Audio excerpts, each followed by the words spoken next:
Hey there, interwebs, and welcome back to Who? Fascinating. A series dedicated to looking at noteworthy historical figures and debunking the one thing that everybody knows about them. In recognition of the US presidential election, I've got a video all about a previous US president, William Howard Taft. Now, what's the one thing that everyone knows about him?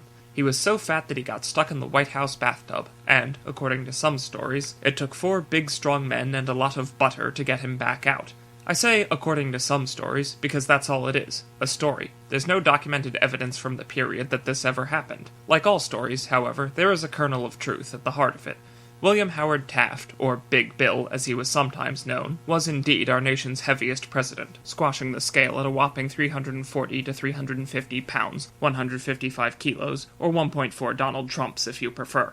That being said, getting himself wedged in the White House bathtub would have been quite an impressive achievement, considering that when he was president, an enormous tub was installed that could comfortably hold 4 full-grown men. Those who choose to perpetuate this perfidious rumor will try to cover their tracks by telling you that he had this extra-large tub installed only after getting stuck in a previous tub to keep it from happening again, but that's also false. Newspapers at the time reported that the commodious piece was installed months before he ever took office, and documents in the National Archives show that it was originally ordered for his use aboard the USS North Carolina on his 1908 visit to Panama to oversee the ongoing construction of the canal. Others might concede that he never got trapped in the White House tub, but will assert that it happened while he was staying elsewhere, such as a mansion in Erie, Pennsylvania. Again, there's no evidence that ever happened. Taft was fat, but he wasn't stupid, and as such he devised a fiendishly clever scheme whereby to avoid getting stuck in small tubs when traveling. What was this genius plan, I hear you wonder? He took showers. You know, like a sensible person. You'll have to excuse the pun, but as far as I'm concerned, the tail of the tub just doesn't hold water. Alright, so if it never happened, then where do the stories come from? The tale of old Tubby Taft is mentioned in seamstress and maid Lillian Rogers Parks' memoir, My 30 Years Backstairs at the White House, but there's a problem with that. Parks only began work at the White House during the Hoover administration. It was her mother who worked for Taft, and the book wasn't published until 1961, more than 3 decades after his death. It's quite probable that she was only repeating the story which she'd heard elsewhere.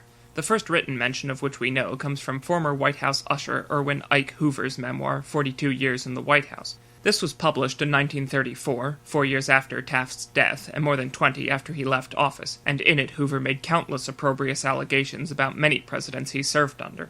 While this may appear on the surface to merely be nothing more than a broke ex-employee fabricating gossip to make a quick buck, the disparaging anecdote probably predates Hoover.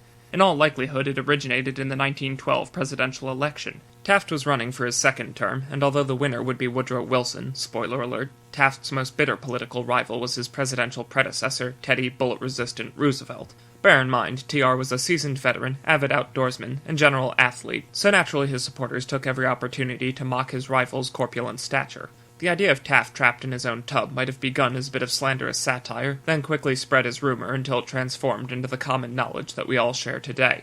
Ironically, the two men had a fair amount in common. They were back-to-back Republican presidents, for starters, and like TR, Taft was also a wrestler. And no, I don't mean sumo. While attending Yale from 1874 to 1878, young Taft joined the intramural wrestling team and became their first heavyweight champion, employing what was known as the collar and elbow style. These days, he's even honored in the National Wrestling Hall of Fame. In fact, it seems he was an all-around athlete. Despite not being a fast runner, he was an excellent second baseman and accomplished power hitter on the baseball team, and was even described as a skilled dancer known for his graceful movements. Obviously, this athleticism had waned by the time of his presidency, but after his time in the White House, he shed 70 pounds in the first year.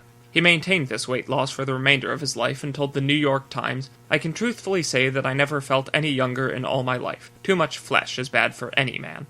There is one other notable thing which he accomplished following his stint as President of the United States. He became Chief Justice of the Supreme Court. This makes him the only person in history to ever hold both positions and head any 2 branches of the federal government.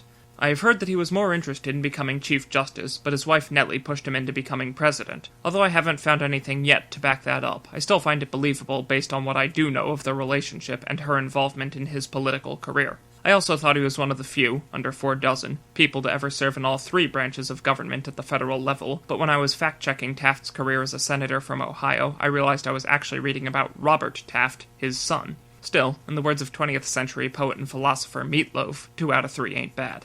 There you have it. William Howard Taft was inarguably large and in charge, and despite being the only person to ever become both U.S. President and Chief Justice of the Supreme Court, people only ever remember the bathtub, which never happened in the first place.